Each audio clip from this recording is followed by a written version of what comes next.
intelecto despierto, percepción espiritual sin velos, afecto fraternal para el condiscípulo, presteza para dar y recibir consejo e instrucción, leal sentimiento del deber hacia el instructor, obediencia voluntaria a los mandatos de la verdad.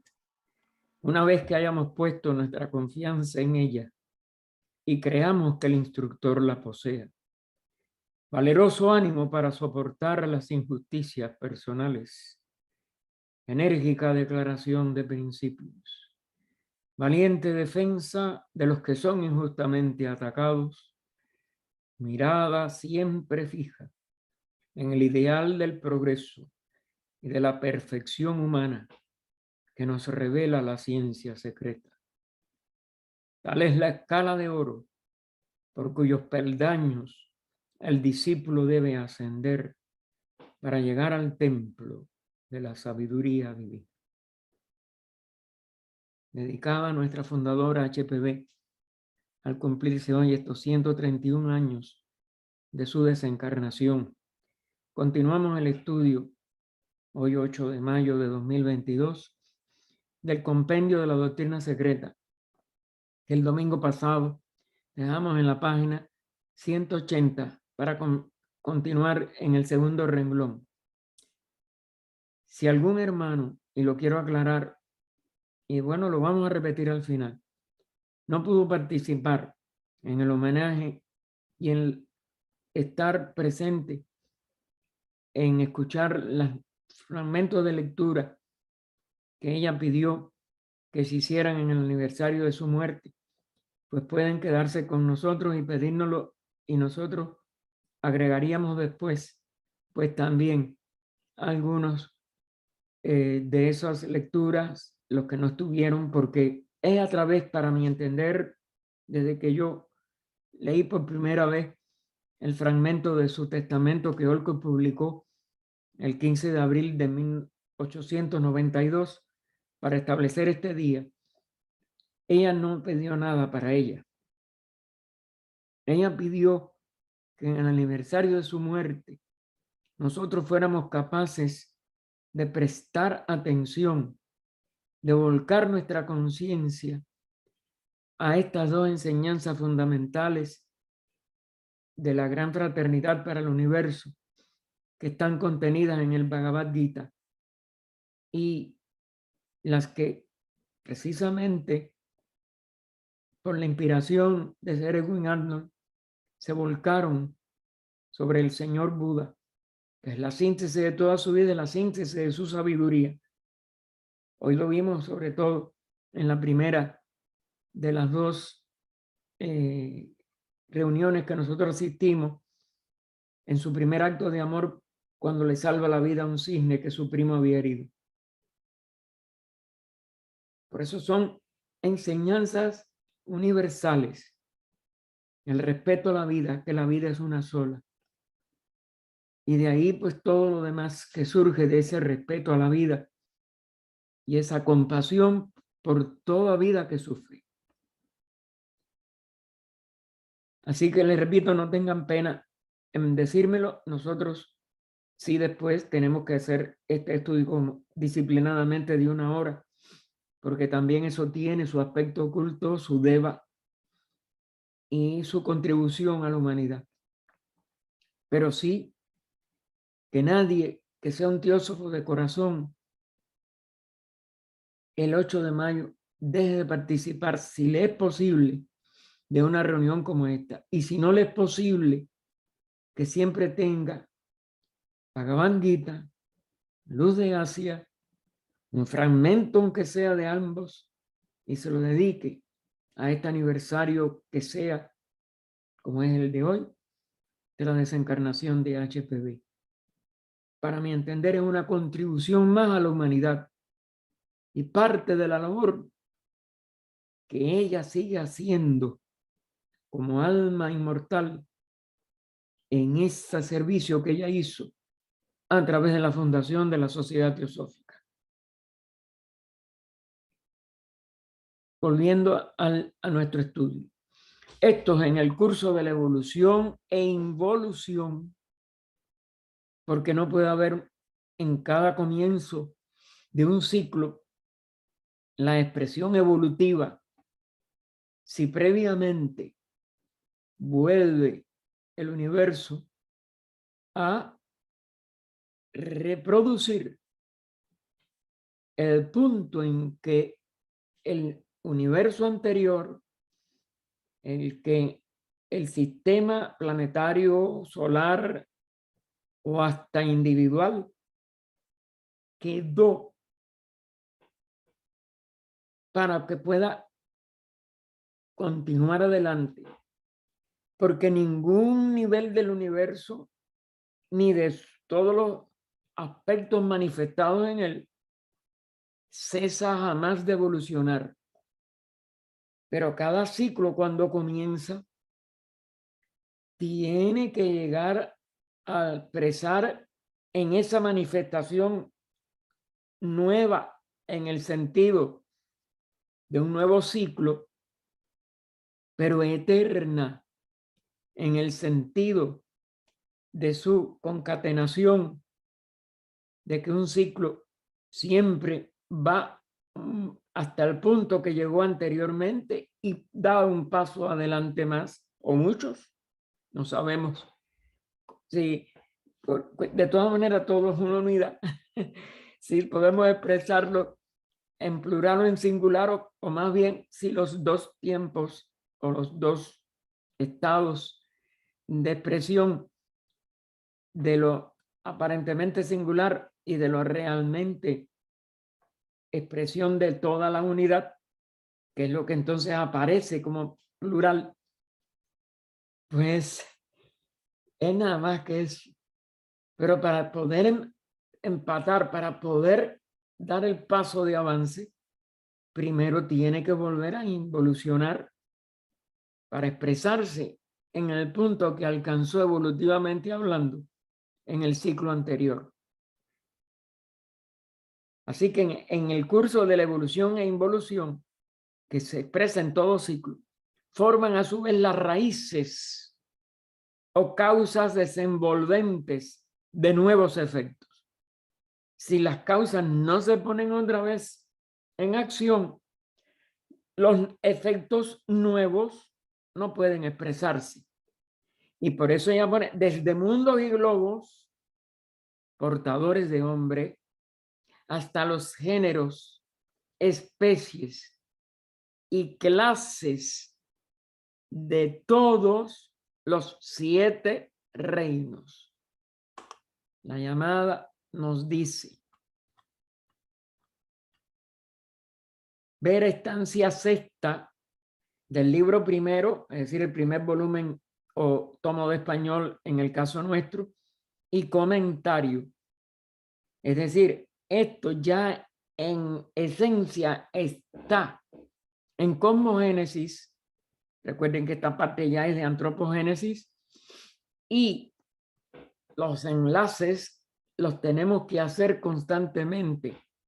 Todo lo que estudiamos esta obra, porque es imposible tener en la atención constante una obra de esta envergadura.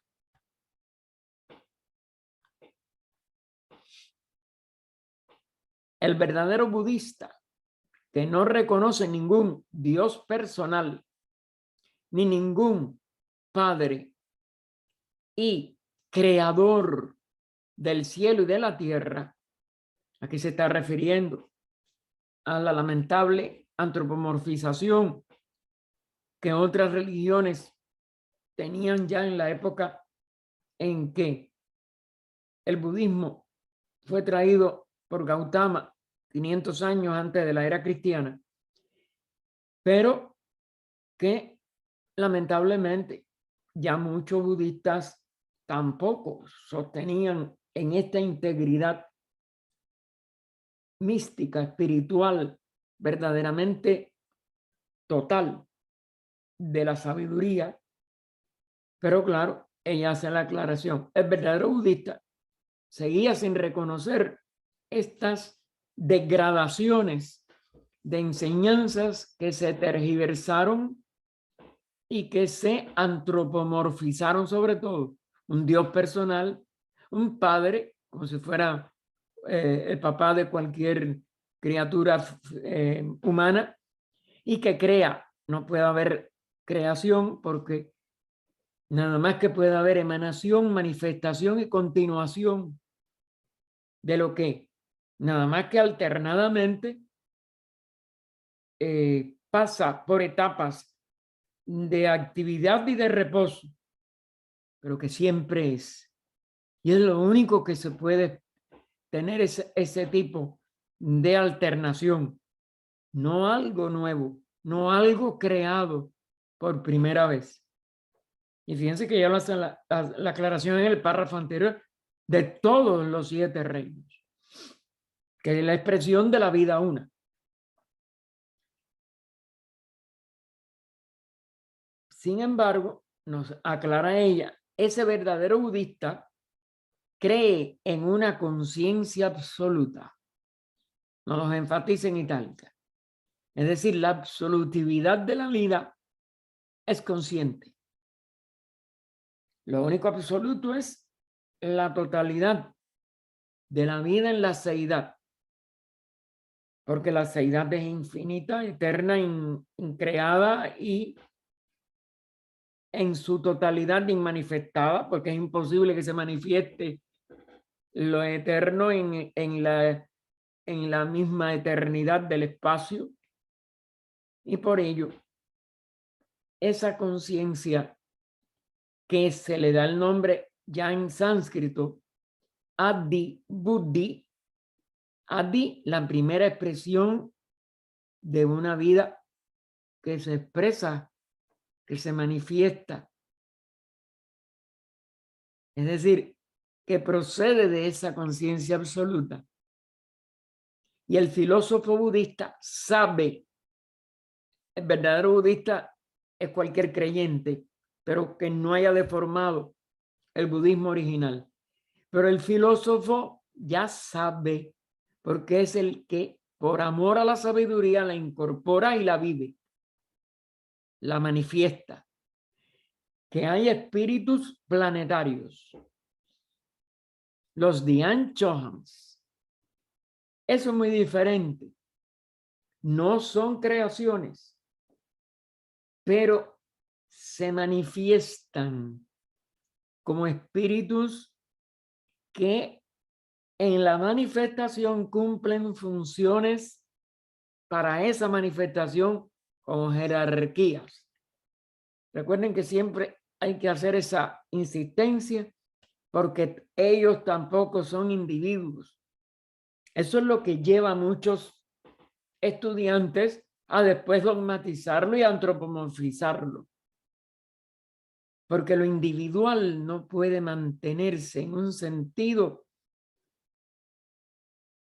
tan alto y en funciones de manifestaciones planetarias, solares, universales, como una individualidad separada.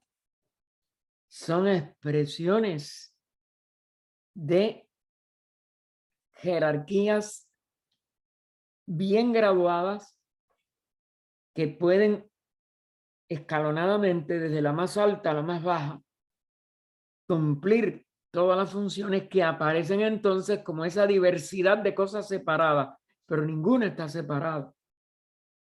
No hay nada separado en la materia, ni separa. La materia toma los aspectos de formas o separaciones, pero tampoco. Todo sigue siendo una unidad. Y eso nada más que es concebible con estas funciones manifestadas jerárquicas. Que la individualidad es una etapa, pero que es mayábica, aún en ese aspecto, pero que cumple una función de la evolución, sí, es el reino humano. Y esto también tiene que ser muy penetrado por nuestra meditación, por nuestra capacidad de entender, para darnos cuenta que aún en esta expresión aparentemente individual hay un maya que tenemos que vencer. Y eso es lo que nos lleva entonces al estado de adecto, la autorrealización de la divinidad como una unidad total, pero que se expresa entonces, una vez que cumple el nivel de la evolución humana, como una jerarquía de anchojánica, es decir, señores de sabiduría. Pero aunque admite vidas espirituales, otro nombre para esta misma expresión, vidas espirituales, aunque es vida en un sentido total, sin embargo, como son temporales en la eternidad, es decir, cumplen ciclos de manifestación y el ciclo manifestado siempre tiene una duración, un tiempo, pero dentro de la eternidad, hasta ellas, según su filosofía, la filosofía budista, son el maya del día. Es decir, están expresándose mayávicamente como entidades separadas, como jerarquías separadas, como funciones distintas dentro de esa misma eternidad unida. O de la unidad, vamos a decir. Esa eterna unidad. La ilusión, que es lo que es maya, el significado de maya, que es lo que la palabra ilusión a veces da mala origen a malas interpretaciones en la mente nuestra, que es muy mecánica y muy material, y que por eso prefiero siempre recordar ilusión en cuanto a apariencia. Sigue estando, porque no hay nada fuera de la realidad, sigue siendo la realidad, pero con funciones y expresiones aparentemente diversas o separadas. Y por eso es maya del día. Aquí día también está en itálica, es el día de la actividad, es decir, el Manvantara. Al pralaya siempre se le iguala con el término contrario al día, noche, reposo. Y por eso ella entonces lo ratifica. La ilusión de un día de Brahma o de Brahma. La ilusión de un día de la manifestación de un Manvantara. Un corto Manvantara, en este caso, el día de Brahma. Recuerden que el Mahamanvantara es un año de Brahma. El corto día, que tiene 360 años, o digo, días de Brahma, pero el día de Brahma es 4.320 millones de años. Cuando ustedes lo multiplican por ese año y se le ponen lo que se llama el amanecer y el anochecer y todo que va dando lo que llamamos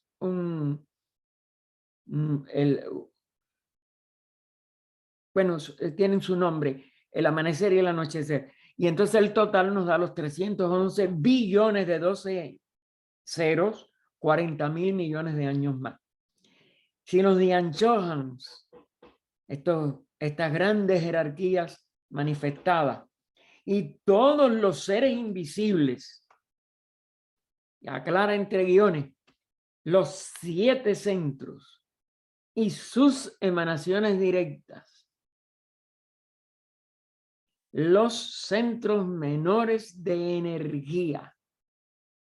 Fíjense como enfatiza 7 y menores, ahí cierra el guión, son el reflejo directo de la luz una. Directo. Reflejo, pero directo. Pero los hombres están muy alejados de ellos. Nosotros somos reflejo de reflejo de reflejos. Todavía tenemos que ascender más allá de la evolución individual para hacer estas expresiones jerárquicas y anchojánicas. Y entonces serían en ese nivel ya más alto de ellos, como 7 grandes centros, reflejos directos ya. Nosotros somos reflejo de reflejo de reflejo. Puesto que todo el cosmos visible se compone de seres producidos por sí mismos, las criaturas de karma. Fíjense ahí que cosmos está con K, eso abarca todo lo que se manifiesta en los 7 grandes planos, y a la vez que ellos se manifiestan desde su propia decisión en esa seidad, pues son criaturas de karma. Es decir, el resultado de la expresión de la ley fundamental. Karma es todo. Considerando pues a un Dios personal solo como una sombra gigantesca lanzada en el vacío del espacio por la imaginación de hombres ignorantes. Esto es lo que es un Dios personal. Es un concepto ignorante y una sombra. Ya no es ni un reflejo. Y esto también, ella no usa las palabras por gusto. Los reflejos ya son expresiones de la vida, pero las sombras son nada más que la deformación de del manas, que es kamamanas, porque es un manas personal de la ignorancia, de hombres inferiores. Esto ella lo pone tomándolo del catecismo budista escrito por Olcott, presidente de la Sociedad Teosófica. Se saben que este fue uno de los esfuerzos más altos y honrosos que Olcott pudo hacer y que ayudó mucho al reavivamiento en el siglo XIX del budismo, que estaba aplastado casi por los dogmas de los occidentales, que veían al budismo como una superstición y como una falsedad. Él dignificó el budismo a través de este catecismo, lo dignificó mucho más para que tuvieran una gran unión a través de un estandarte que él ideó siguiendo las tradiciones que habían sobre los colores del aula de Buda. Y para su asombro, unos años más tarde, estando en una de las partes de lo actual Indochina, creo que era lo que es ahora, era Siam, creo que era uno de estos países que ahora tiene otro nombre, Myanmar, etcétera, pues, o Birmania, porque es la que es Myanmar y la otra es Tailandia. Bien, en uno de esos países, estando él, había una embajada, un embajador del Dalai Lama de aquella época, y le mostró a Olcott que el estandarte del Dalai Lama era casi exacto a ese estandarte o esa bandera budista que él había ideado, entre comillas, posiblemente lo inspiraron como es natural, y fue uno de los motores que él puso en acción para que el budismo se uniera, para que las iglesias, sobre todo la Mahayana y la Hinayana, las escuelas filosóficas del budismo, que estaban en bastantes confrontaciones intelectuales, filosóficas, pero en el nivel intelectual no de sabiduría, pues se unieran mucho más. No sé si hoy eso seguirá o habrá otra vez alguna mala inteligencia entre ellos. Pues bien, esa frase de que solo una sombra gigantesca lanzada en el vacío espacio por la imaginación de hombres ignorantes, que coincide con estas enseñanzas budistas, ellos enseñan que solo 2 cosas son eternas, objetivamente, es decir, en la manifestación, a saber, el akasa y el nirvana. El akasa no es nada más que el espacio en su primera expresión modificada, y el nirvana el estado de conciencia de reposo a que se accede a través de todo el dual proceso de involución y evolución hasta el nivel superhumano, y más allá igual cuando hay un estado de reposo universal. Y que estas son una, en realidad, claro, la conciencia o la raíz de la conciencia en ese estado de reposo y el espacio antes de modificaciones ulteriores que sufren la manifestación son la unidad que llamamos la seidad. Por eso es una unidad. Y un maya cuando están divididas, porque toda la manifestación es mayábica. De inicio al fin, desde el primer paso al despertar de un Mahamambantara hasta el momento en que se sume otra vez en el Mahapralaya. Los budistas niegan la creación y no pueden concebir un creador. Todas las cosas han salido de Akasa o Swabhavat sobre nuestra tierra, obedeciendo a una ley de movimiento inherente en él, porque es el movimiento incesante absoluto. Y después de cierta existencia se disipan. Nada salió nunca de la nada. Como ustedes ven, todo esto está entre comillas, también tomado del catecismo budista de Olcott.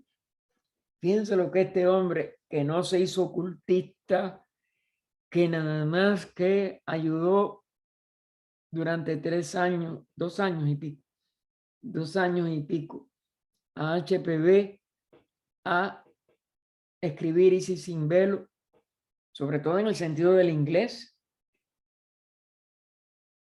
y que la había acompañado en varios viajes por la India y había recibido instrucciones de los maestros, pero para su trabajo administrativo y la buena voluntad nada más de unir el budismo, le hace escribir este texto lleno de tanta sabiduría. ¿Cómo la pudo asimilar en esta forma tan total? Como ustedes saben, esto nada salió nunca de la nada, no es nada más que una reafirmación de ex nihilo e nihil fit de los antiguos latinos y por tanto del ocultismo antiguo, de la antigua Roma, de la antigua Grecia también. Y este es un principio de ocultismo que es universal, donde quiera que haya una enseñanza profunda que tenga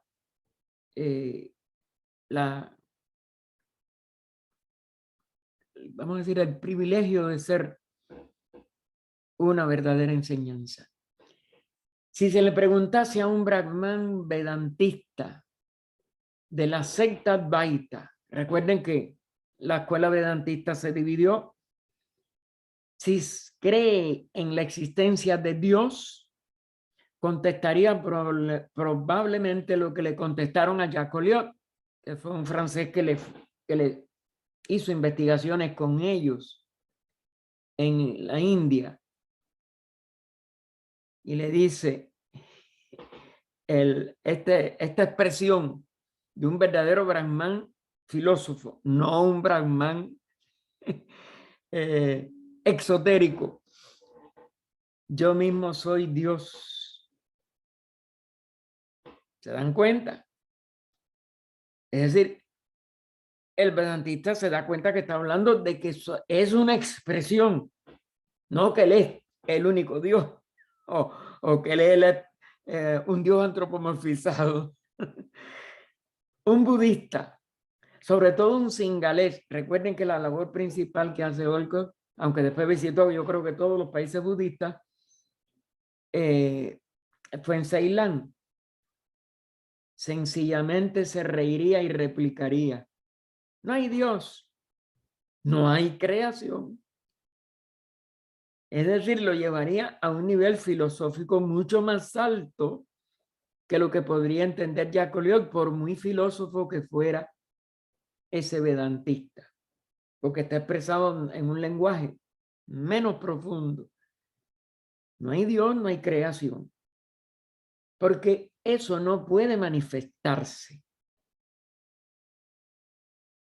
Y la manifestación nunca puede ser la expresión de algo personal. Aun cuando le demos a creación un significado más profundo. Ahora, como creación no puede haberla en ningún nivel. Sin embargo, la filosofía fundamental de los eruditos, aquí hay la distinción, estas escuelas, tanto de Vedantina, Advaita o Visitadvaita, o cualquiera de sus otras niveles del budismo, por ejemplo, que es lo que ella nos va a dar. Sin embargo, la filosofía fundamental de los eruditos, tanto advaitas como budistas, es idéntica. Es decir, es una escuela tan profunda que aún su comprensión intelectual nos salva de la ignorancia de la personificación corporal y aislada de algo verdaderamente superior o divino. Y unos y otros tienen el mismo respeto, y esto es una de las consecuencias de esa ausencia de ignorancia, tienen el mismo respeto por la vida animal, pues ambos creen que toda criatura de la tierra, por pequeña y humilde que sea, y ahora cita ella entre comillas, es una porción inmortal de la materia inmortal.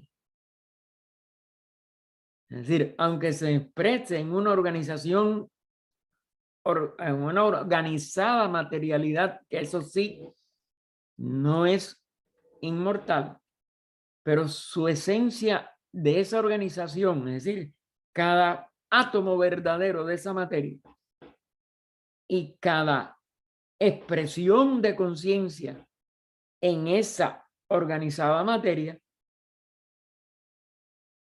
pertenece a una esencia también inmortal. Las dos son inmortales.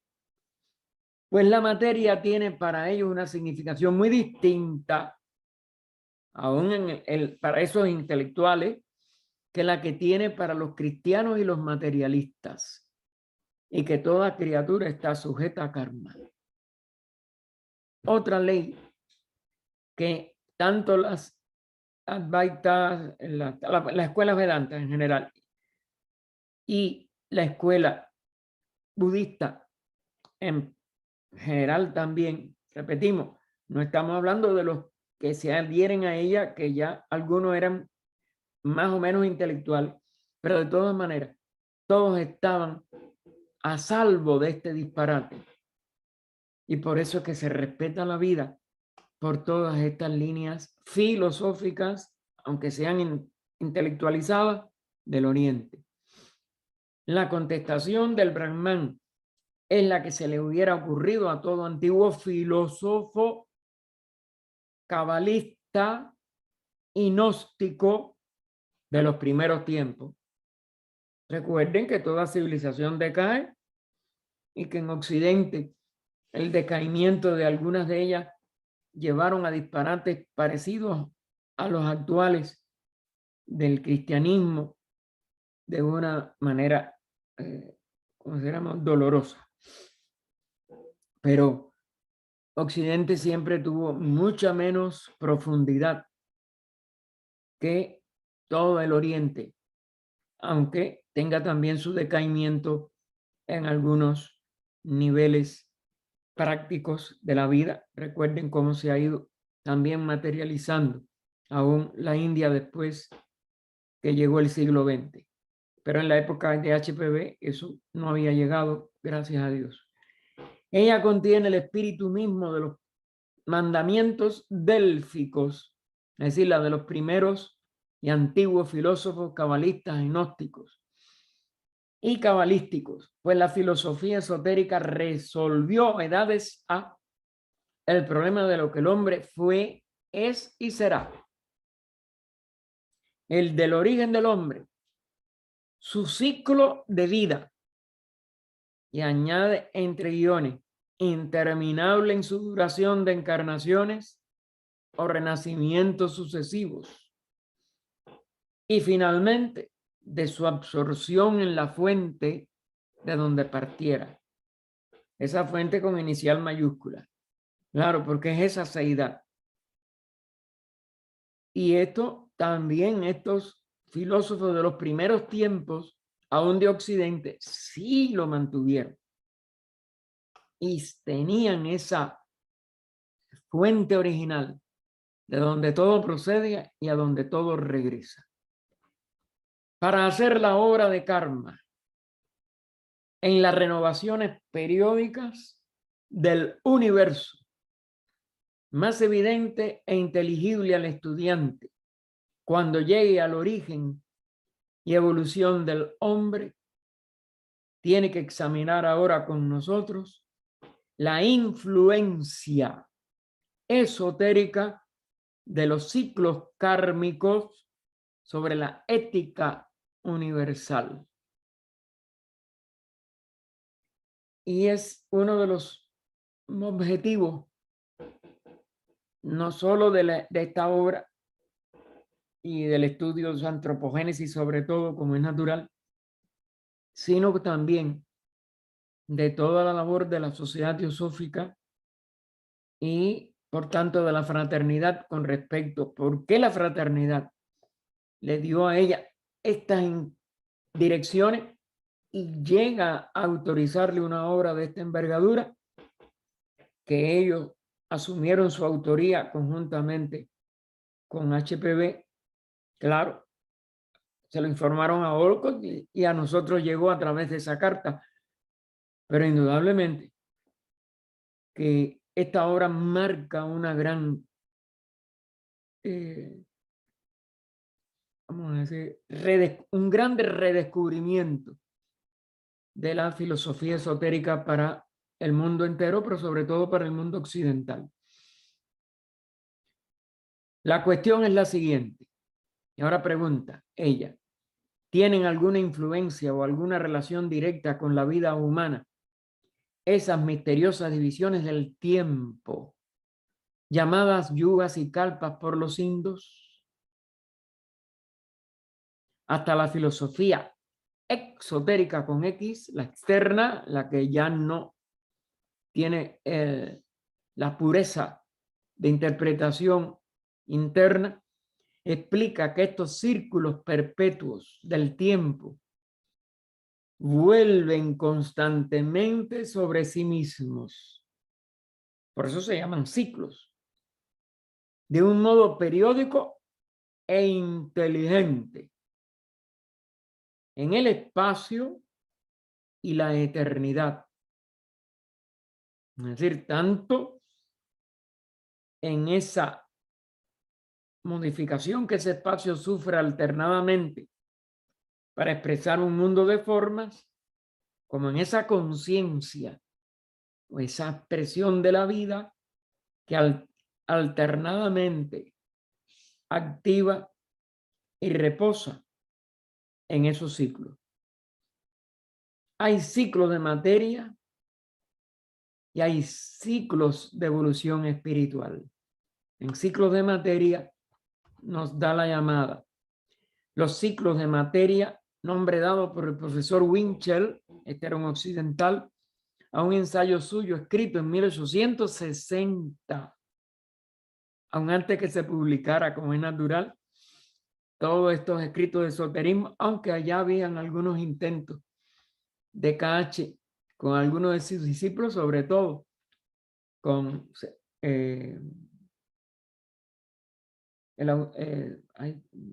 autor de Zanoni, Serbugo Bellito, y algunos otros, parece que discípulos que tuvo en Alemania, y fíjense cómo algo de ello influenció en el pensamiento occidental, aún de este Winchell, porque no puede haber sido casualidad, hermano. Son vibraciones que empiezan. Esa es una de las cosas que tenemos nosotros con nuestros estudios. nosotros constantemente estudiando, aunque hagamos el estudio individual, pero lo reforzamos cuando hacemos estos grupos de estudio, cuando se reúne una logia, pues, como dijera Annie Besant, una luz se enciende en la oscuridad del mundo. Es decir, que prendemos una vibración, alumbramos con ideas, con formas mentales, con vibraciones de amor y de servicio y de compasión en esta oscuridad que todavía reina en nuestro ciclo actual. Por tanto, también hay ciclos raciales, nacionales e individuales. Va por todos los niveles de la expresión de la vida una. Y todos ellos se unen en estos círculos recurrentes en cierto aspecto con una serie de respuestas a la ley que los rige, que es la ley de evolución. Y por tanto, que si no se tiene una percepción más sutil, nunca se descubren ni nunca se interrelacionan de la manera sabia en que la voluntad cósmica sí los relaciona, interconecta, etcétera, etcétera. Y entonces continúa ella, según las enseñanzas maya, y vuelve a poner entre guiones, la apariencia ilusoria. De ahí es que yo digo, vamos a enfatizar más la palabra apariencia. Que no es la realidad como ella es, pero es una apariencia. Pero surge y no puede estar nunca fuera de la realidad porque la realidad es todo. Pero no la podemos captar mientras se está manifestando. Maya, como esta apariencia ilusoria de la ordenación de sucesos y acciones sobre esta tierra, cambia. Fíjense la salvedad que hace entre guiones. Maya también aparece como que cambia haciendo ordenaciones diferentes de sucesos y acciones. En el fondo nada más que es karma. Si se profundiza y uno la integra en la unidad de uno mismo y sobre todo en la unidad de nuestra vida conciencia con la conciencia universal o absoluta. ¿Qué es lo que? Claro, nada más que logramos o autodescubrimos, porque no es ni un logro, al final de nuestra evolución humana. Variando de sucesos, variando, con las naciones y lugares. Cambia variando con las naciones y lugares. Pero en realidad no varía. Son expresiones de la vida una en la acción única, vamos a decir, en la única expresión durante un manvantara. Pero los rasgos principales de la vida de cada uno están siempre de acuerdo con la constelación, lo pone entre comillas, bajo la cual nace.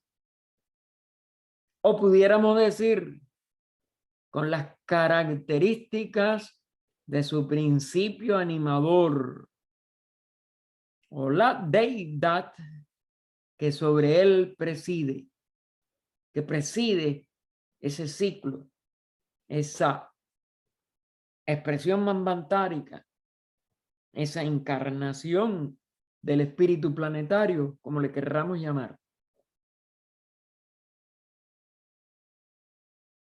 Ya le llamemos un Dian Chohan, como en Asia, es decir, un señor de inteligencia.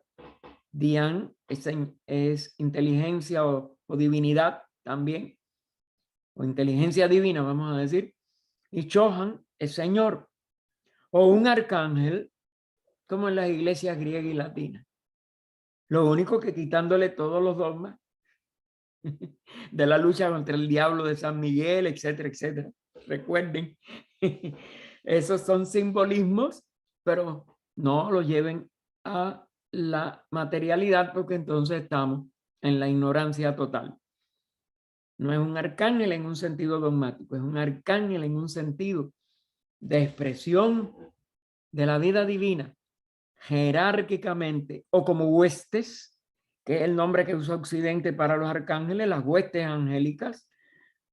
Y por eso que son eso una mayábica expresión colectiva de una expresión una de la vida, que sigue siendo esa misma una o unidad total. En el simbolismo antiguo siempre era el sol, simbolismo. Otro que no podemos, el sol es muy sagrado en ciertos aspectos, pero no estamos hablando del globo exclusivamente, sino la integridad de lo que llamamos el sol. Y entonces por eso ella aclara entre paréntesis, aunque se entendía que el sol espiritual, no el visible, si lo circunscribimos al globo visible, que no es ni una realidad como la interpretamos con nuestra mente y aún mediciones tanto telescópicas como de temperatura, etcétera, que siempre hay cartas del maestro y afirmaciones aquí de la doctrina secreta muy diferentes a lo que concibe la ciencia materialista. Imagínense, si no se acepta ni tan siquiera la palabra espíritu como algo verdadero, ¿cómo vamos a concebir el sol espiritual? El que se suponía que enviaba a los principales salvadores y avataras. Aquí igual, aquí hay un concepto filosófico y esotérico que no podemos nosotros meramente repetir. Hay que ir más allá del símbolo y aún del símbolo de las palabras, que también son símbolos. Esto es un autodescubrimiento que solamente yo creo que en niveles superiores de evolución podremos nosotros descubrir o redescubrir, porque claro, que a los antiguos sí se les daba estas significaciones esotéricas. De aquí el lazo de unión entre los budas, los avataras y tantas otras encarnaciones de los 7 más elevados. Ella se refirió a estos 7 como reflejo, como sombras, no reflejos no, sombras no, perdón. Sombra en nuestra ignorancia humana, nada más. Pero en las escuelas filosóficas de la antigüedad, estos 7 más elevados eran una expresión ya mayábicamente septenaria de esa unidad, pero como 7 grandes jerarquías, las jerarquías más elevadas de un sistema manifestado. Cuanto más se aproxime a su prototipo o arquetipo en el cielo, entre comillas, es decir, en lo más alto de ese espacio, que es abstracto absoluto durante los pralayas, mahapralaya, y solamente una manifestación de un cosmos durante el Mahamanvantara. Eso es lo que tiene su arquetipo o su idea básica en esa mayor expresión o más alta expresión de un Mahamanvantara. Cuanto más se aproxime esa expresión de ese avatara, de ese Buda, de esas encarnaciones, a a esa expresión mortal cuya personalidad fue escogida por su propia deidad personal, el séptimo principio, que exotéricamente se nos dice en la constitución humana que es Atman, porque es el único que es espíritu puro o espíritu total, y que ella misma en las enseñanzas de Espejo Orales aclaró, no, ni aún eso es un principio humano, sigue siendo nada más que lo que es el algoides, lo que es el séptimo principio. Y ese sería nuestra deidad personal, fíjense.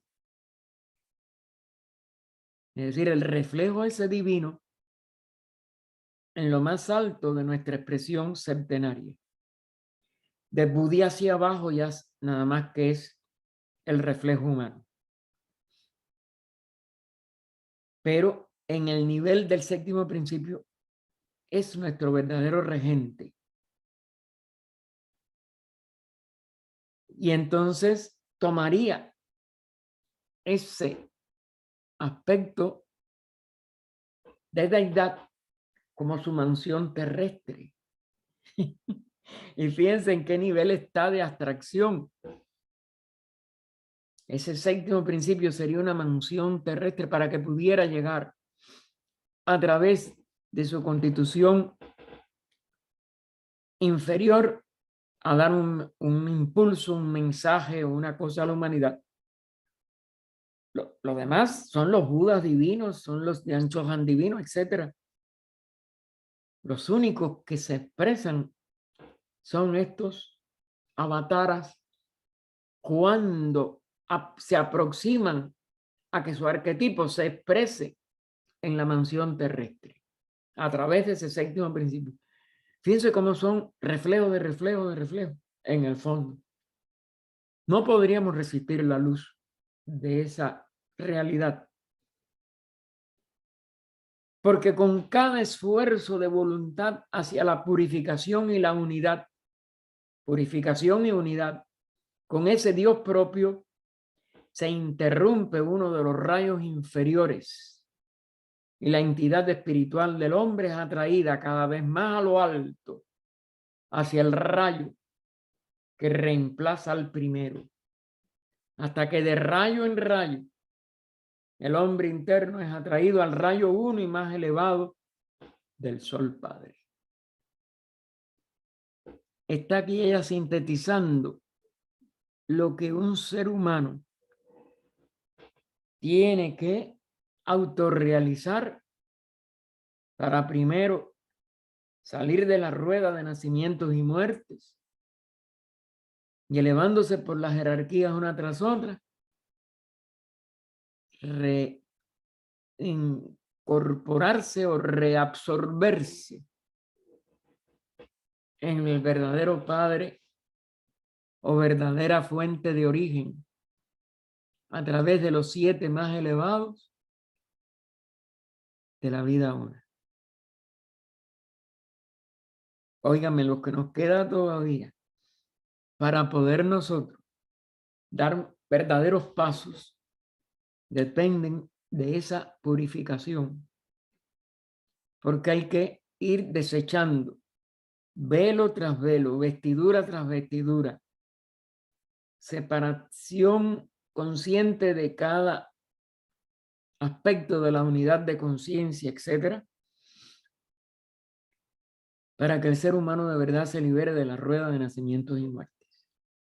Y con ello la humanidad, recuerden lo que se enfatizó hoy en una de las lecturas, el ser que de verdad sirve a la redención de los demás seres,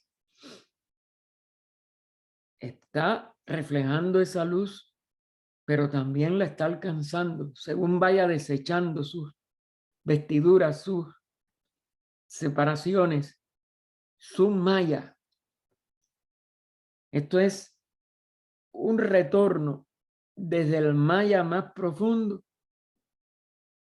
hasta los niveles mayábicos primero más sutiles, y a través de ese prototipo, el autodescubrimiento total de que somos nada más que la misma luz que penetra todo y que es la única realidad tras toda la luz de la vida divina, de la conciencia divina, que está detrás de toda esta manifestación aparentemente o mayábicamente diversa o múltiple. Y lo reafirma, sí. Y citando entre comillas, pero entre signos de admiración, nuestro destino está escrito en las estrellas. En ese Padre Sol o en ese Sol Padre. Allí está la ideación. Allí está lo que llamamos en ya teosofía, en un lenguaje más concreto, el plan de evolución. La acción, karma. No nada más que la expresión de esa ley. No nada más que la expresión de ese destino. Es lo que es karma. La acción lleva allí. Y eso está escrito. Y es la sabiduría. Y lo único que podemos desenvolver ese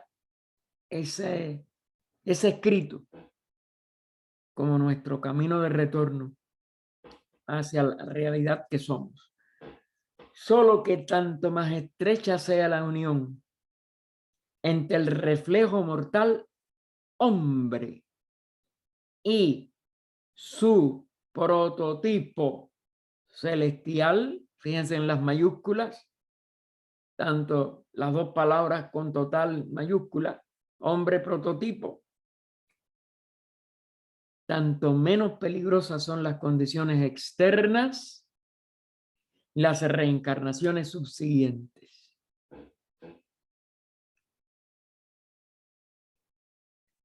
Hay que unirse, hay que aspirar por purificación, por perseverancia, por entrega total a descubrir ese prototipo y hacer que se refleje en todo lo que podamos de nuestra escritura primero y en el total de nuestro ser uno al final.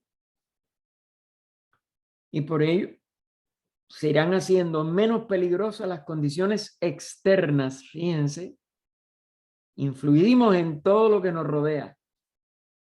Y las reencarnaciones subsiguientes, que es lo que está dentro de nosotros, a las que ni Budas ni Cristos pueden escapar. En el caso de ellos, no como nosotros todavía, sino por amor y entrega a hacer el bien, por la renunciación que está al final de la voz del silencio, al final de luz en el sendero, al final aún de ocultismo práctico, porque se renuncia por inegoísmo a descansar, a disfrutar, mientras una sola criatura, hasta una hormiguita, esté sufriendo en la manifestación.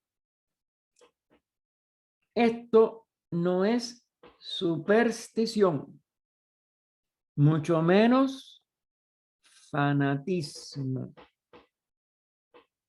Tenemos que dejarlo aquí. No, me había ido, ni me acordaba qué hora era. Así que lo dejamos. Y empezaremos por sí otra vez, que es el primer punto y aparte de la 182 para el próximo domingo. Disculpen que me voy.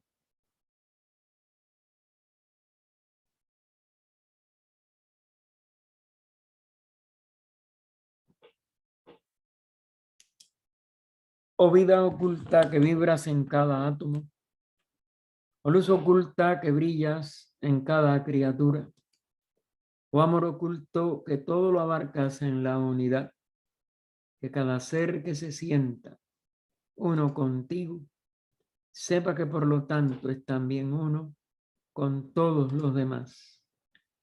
Paz, paz, paz a todos los seres. Adelante, Ernesto, mijito.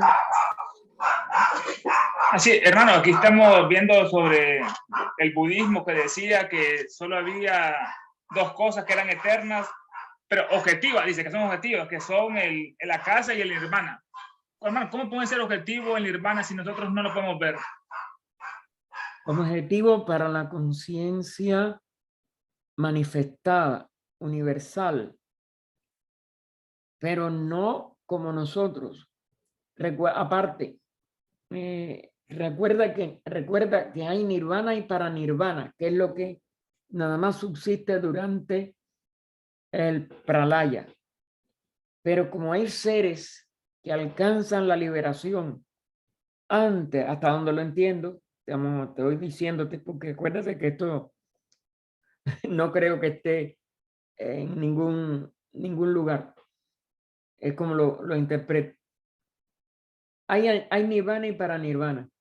El paranirvana o paranispagna, siguiendo la terminología tibetana, es el estado de Mahapralaya. Pero durante la manifestación hay seres que alcanzan el nirvana y no lo renuncian. O hay niveles jerárquicos que pueden captarlo, vamos a decir. Yo no sé en detalle de eso, pero indudablemente es uno de los aspectos del espacio que la conciencia puede registrar. Y ese aspecto, como es natural, no tiene materia diferenciada, no está en planos manifestados. Es como en la casa. En la casa y nirvana representan un estado tan sutil de la vida en la materia, de la vida en el espacio, porque la materia en sí no es lo que tenemos que ver, sino el espacio, que están, vamos a decir, no solo son, sino que también están aún durante un periodo de manifestación. Es lo que me parece que significa eso.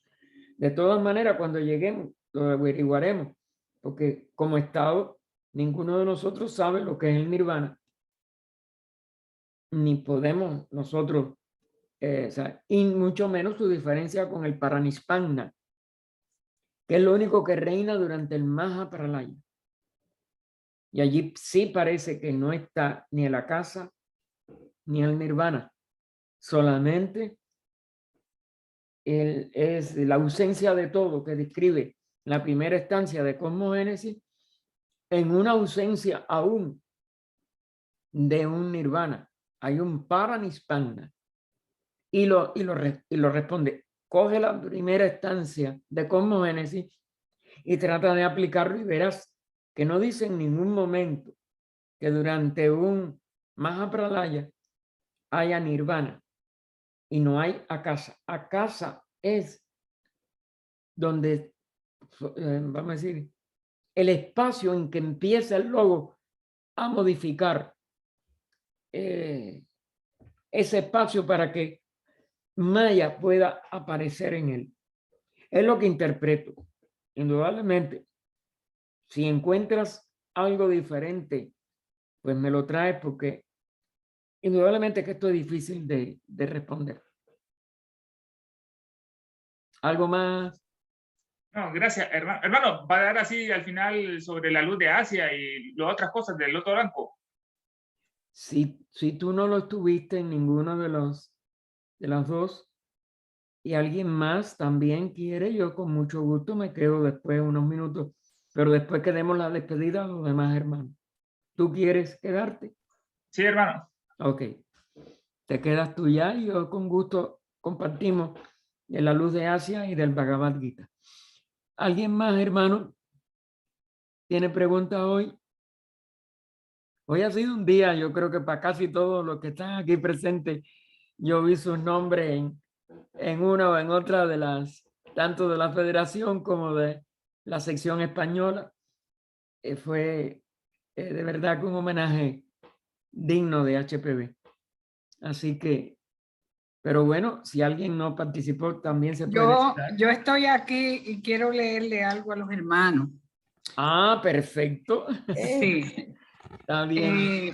Hay una parte de la clave de la teosofía. Yo sé que esto tarda unos minutos, pero no voy a leerlo todo. Voy a leer unas preguntas clave que a veces creemos que ya esto pasó. No, no ha pasado. A nosotros tenemos una ardua tarea en este siglo XXI para esa idea que HPV tuvo y dejó en nuestras manos, poderla llevar a cabo. A veces leemos la clave y bueno, se acabó la clave y no leemos esa parte de la que ella nos deja, esas palabras tan y tan comprometedoras para mí. ¿Qué es el futuro de la sociedad teosófica?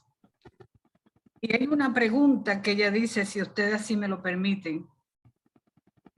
Y yo le pregunto en este momento a ella, dígame, ¿qué espera para la sociedad teosófica en el futuro?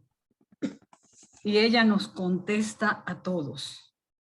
Si hablas de la teosofía, le contestaré que como ha existido desde la eternidad a lo largo, interminablemente, sucesión de ciclos del pasado, seguirá existiendo a lo largo de las infinitudes del futuro, porque teosofía es sinónimo de verdad eterna.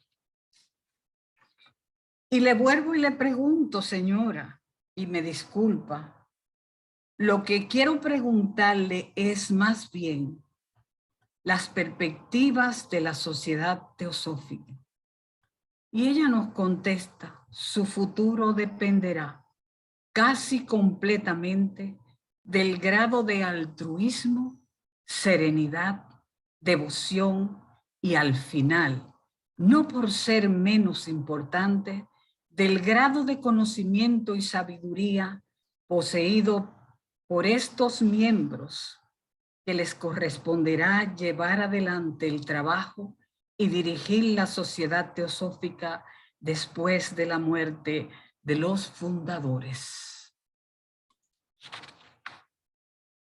Señora, le pregunto nuevamente, entiendo la importancia de que sea altruista, devotos, pero no logro entender cómo sus conocimientos puedan ser un factor tan vital en el asunto como estas otras cualidades. Por supuesto que la literatura ya existente y a las cuales se sigue agregándole constantemente deberían ser suficientes. Y ella, con ternura, nos contesta, no me refiero al conocimiento técnico de las doctrinas esotéricas, a pesar de que sean muy importantes. Me refiero más bien a la gran necesidad que nuestros sucesores en la guía de la sociedad deberían tener en lo referente a un juicio sin ideas preconcebidas y claras. Hasta la fecha, toda tentativa análoga a la sociedad teosófica ha terminado en un fracaso, porque a la larga ha degenerado en una secta, estableciendo dogmas netos y tajantes propios, perdiendo por grados imperceptibles esa vitalidad que solo la verdad viviente puede impartir. ¿Puedo seguir, Gaspar?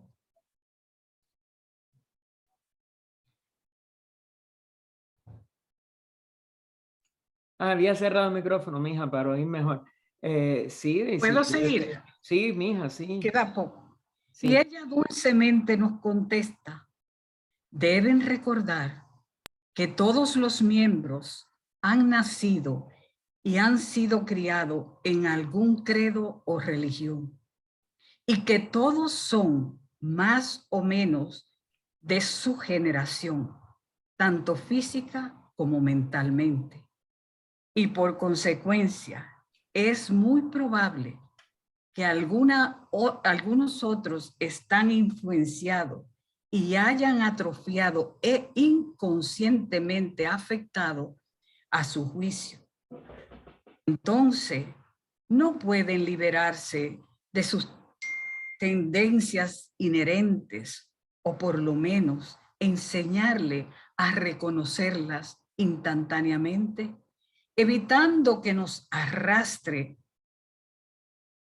El resultado será que la sociedad irá a la deriva y en algún escollo de un pensamiento de otro, y quedará como un cadáver encallado, donde morirá y se convertirá en polvo.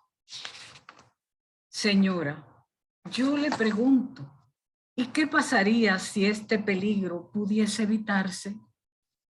Y ella dulcemente y feliz nos contesta: entonces la sociedad seguirá viviendo en y a lo largo del siglo XX.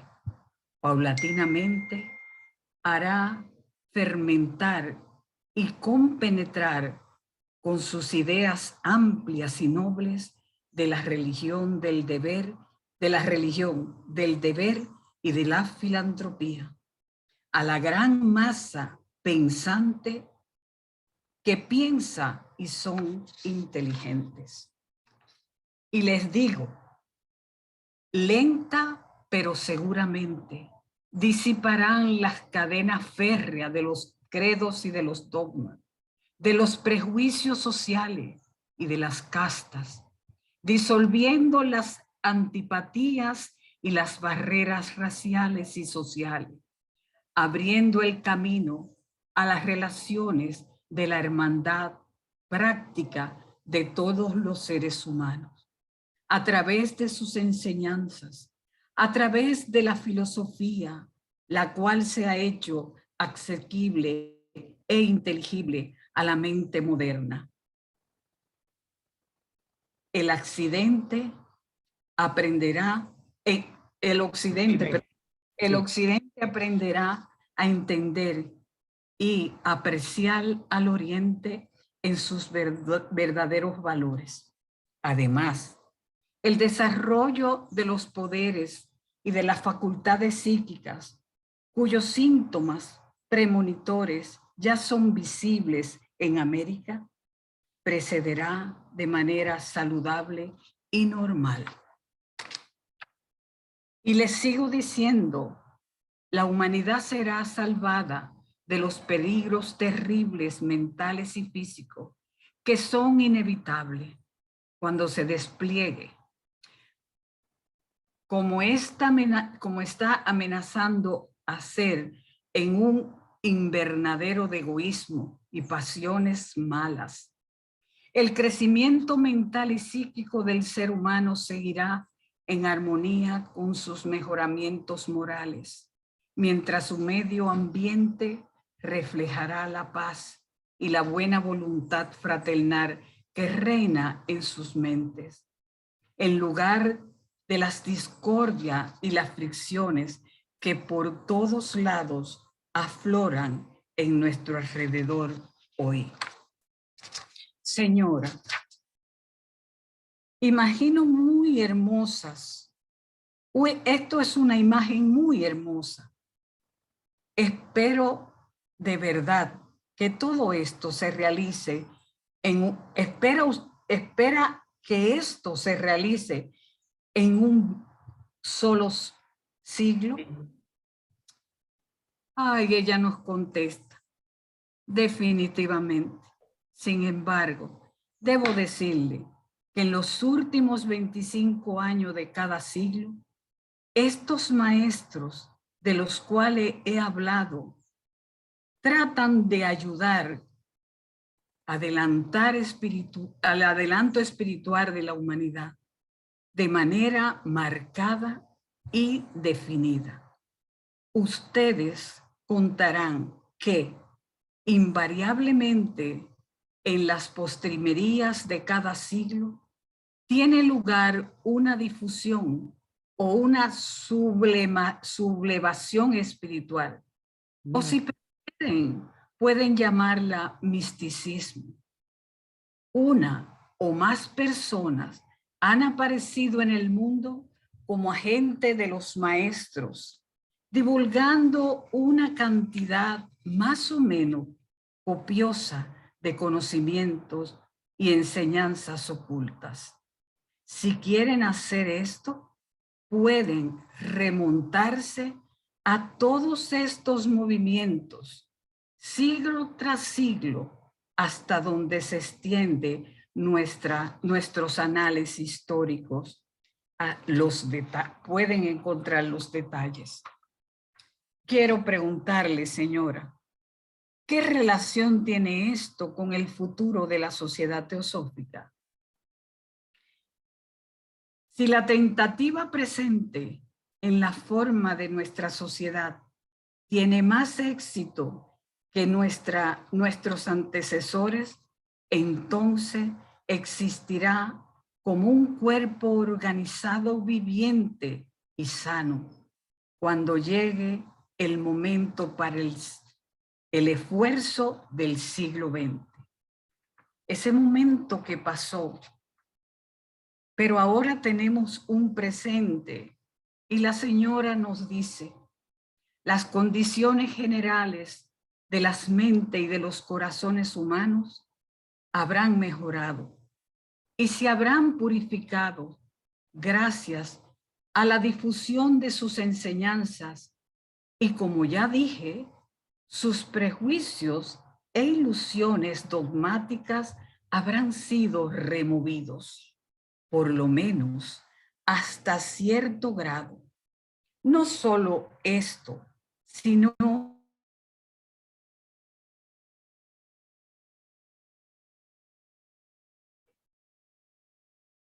Magali se cerró el micrófono. Perdón. No solo esto, sino que habrá una literatura amplia y asequible a los hombres y el próximo impulso encontrará un cuerpo numeroso y unido de personas dispuestas a dar la bienvenida al nuevo portador de la antorcha de la verdad. Descubrirán que las mentes humanas están preparadas para su mensaje. Encontrará un idioma listo mediante el cual expresar la nueva verdad que comunica. Una organización que espera su llegada, removiendo los obstáculos y dificultades mecánicas y materiales de sus sendas. Pienso, mis queridos hermanos, todo lo que una persona pueda realizar en una oportunidad de ese género, compárenla con lo que la sociedad teosófica ha podido alcanzar realmente en estos últimos 14 años, sin ninguna de estas ventajas y rodeada por una profusión de obstáculos que no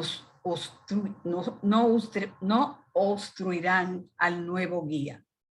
Consideren todo esto y luego díganme si soy demasiado optimista y exagerada al afirmar que, en negrita todo, si la sociedad teosófica sobrevive y se mantiene fiel a su misión y a sus impulsos originales, a lo largo del próximo siglo, la tierra será un paraíso en el siglo XXI en comparación con lo que es ahora.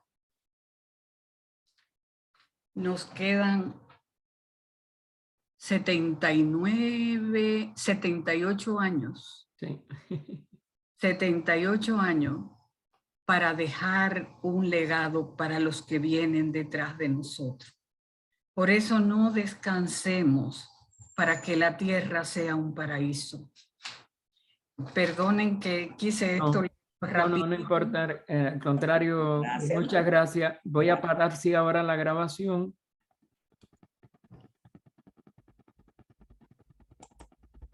Pero es algo